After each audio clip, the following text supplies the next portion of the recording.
Ciao a tutti e bentornati su Lernamo. Ci piacerebbe poter essere sempre felici, allegri, contenti, ma purtroppo spesso ci sentiamo proprio il contrario. Ed è in quei momenti che vorremmo gridare al mondo: sono triste, ok? Ma in realtà questa emozione, come tutte le altre, può essere vissuta con diversi gradi di intensità e in italiano ci sono varie alternative a sono triste che si possono utilizzare per evitare di essere ripetitivi, per fare insomma una bella figura anche quando non ci sentiamo al meglio. Scopriamole insieme. Se siamo o ci sentiamo a pezzi, significa che dentro di noi sentiamo di non avere energie. Ci sentiamo stanchi, distrutti per quello che ci è successo. A lavoro oggi non poteva andare peggio di così. Ho sbagliato la presentazione. Il capo ci ha tolto il progetto e i miei colleghi se la sono presa con me. Sono a pezzi. Ho il morale a terra. Il morale, in italiano, indica il nostro stato d'animo, la nostra condizione emotiva.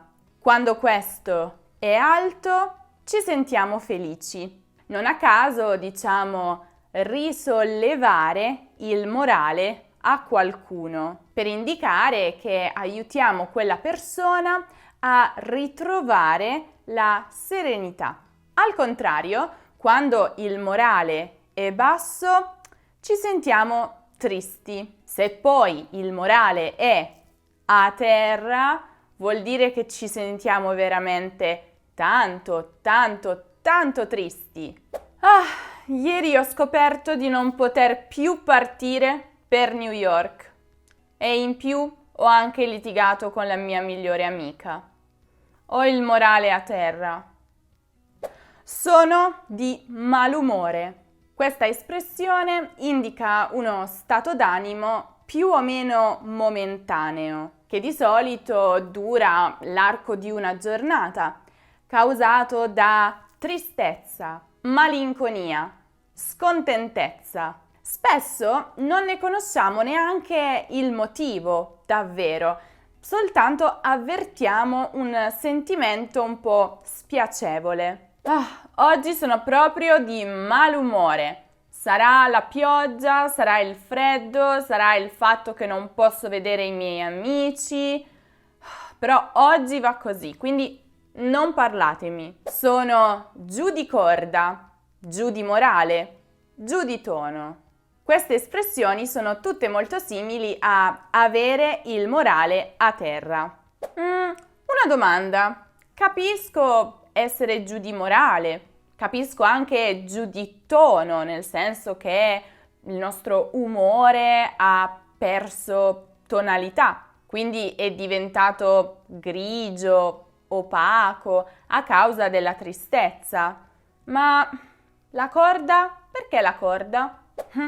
In particolare, quell'espressione deriva dal mondo degli orologi. La corda, infatti, è quella che serviva a caricare gli orologi di un tempo. Se la corda dell'orologio si trovava in basso, questo significava che l'orologio era scarico e per ricaricarlo la corda doveva essere tirata su. Ultimamente vedo Roberto sempre giù di corda. Sarà che ha dei problemi con sua moglie. Sono affranto, afflitto, desolato. Tutti questi aggettivi si riferiscono a una persona sfinita, abbattuta dal dolore o dalla tristezza per qualcosa o per qualcuno che sono così forti che non riesce a reagire. Ero così affranta dopo la notizia della sua morte che non riuscivo più a parlare al telefono. Incredibile come Marta ci abbia preso in giro per tutto questo tempo. Sono proprio desolata, ancora stento a crederci. Sono avvilito, amareggiato. Questi aggettivi indicano l'essere profondamente sconfortati, scoraggiati, senza speranza. Generalmente li utilizziamo quando abbiamo vissuto diverse cose negative di fila, oppure quando siamo delusi da qualcosa o qualcuno. Ieri Luigi era davvero avvilito. Ha mandato il suo curriculum a tantissime aziende, ma nessuna lo ha richiamato. Sono malinconico. La malinconia è uno stato d'animo molto simile alla tristezza. In particolare, però, fa riferimento al passato. Mi spiego meglio. Diciamo che siamo malinconici quando siamo tristi perché ci manca qualcosa che c'era un tempo nel passato, che ci faceva stare bene, ma che non possiamo più recuperare. Quindi quando diciamo che siamo malinconici, esprimiamo anche una certa insofferenza per il presente, una scontentezza rispetto a ciò che stiamo vivendo nel momento. Oggi sono andata a riprendere tutte le foto di quando ero piccola. Quanti ricordi, quante persone, quante risate. Era una vita più semplice, ma più ricca. Adesso sono un po' malinconica.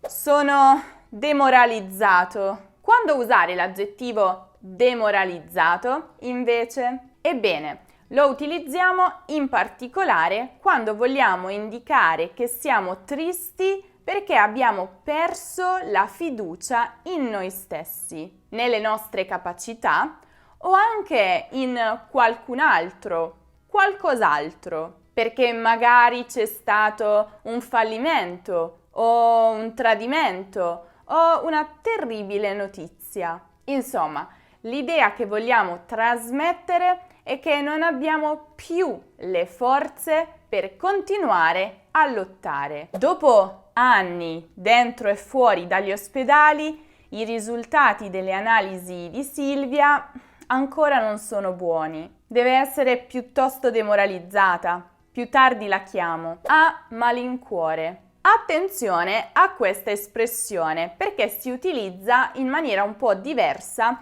da quelle che abbiamo visto finora. Infatti dice che la nostra condizione di tristezza è dovuta a un'azione particolare che viene espressa dal verbo che accompagna sempre l'espressione a malincuore. Per intenderci, se qualcuno mi chiede come stai, non posso rispondere con a malincuore. Non ha senso. In questo caso potrei rispondere con sono triste o una qualsiasi delle alternative che abbiamo visto finora. Invece, uso a malincuore insieme a un verbo. Per esempio, la vacanza è stata bellissima. Siamo tornati a casa a malincuore. Saremmo rimasti volentieri per un'altra settimana.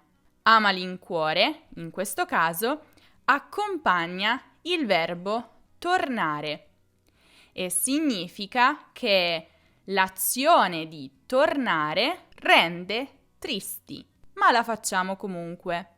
Ancora, in Italia c'è un alto tasso di disoccupazione. Per questo molti giovani devono a malincuore trasferirsi all'estero. L'azione del trasferimento avviene ma causa tristezza. Mi piange il cuore. Anche questa espressione non si può utilizzare come semplice risposta a come va, come stai, ma la si usa sempre per indicare il nostro stato d'animo di profonda sofferenza a causa di qualcosa che vediamo succedere o che dobbiamo fare. È vero, tua moglie ti ha lasciato, ma devi riprenderti. Mi piange il cuore a vederti così, però la vita va avanti. Sono dispiaciuto. Mi dispiace. Anche queste espressioni indicano il nostro essere tristi, addolorati per un determinato motivo, qualcosa che abbiamo fatto o che è successo. Ha subito ingiustamente un grave torto e sono dispiaciuta per lui. Mi dispiace doverti licenziare, ma hai tradito la mia fiducia. Bene. Se invece voi siete tutt'altro che tristi, se voi siete felici e volete sapere come esprimere la vostra gioia in modi che siano originali, divertenti e certamente non banali, se volete mostrare il vostro alto livello di italiano, potete guardare il video delle alternative a Sono felice, che trovate come sempre in alto nella card o giù nella descrizione. Se invece siete tristi perché non siete riusciti a trovare la spiegazione grammaticale che vi serviva, passate dal nostro sito lernamo.com e non dimenticate di seguire Lernamo anche su Instagram, su Facebook, su Twitter, su Pinterest e su TikTok per tutti gli altri contenuti esclusivi. E non dimenticate anche di seguirci sul canale Telegram. Se il video vi è piaciuto, lasciate un bel mi piace e iscrivetevi al canale. Noi ci rivedremo prestissimo con un nuovo video. Ciao ciao!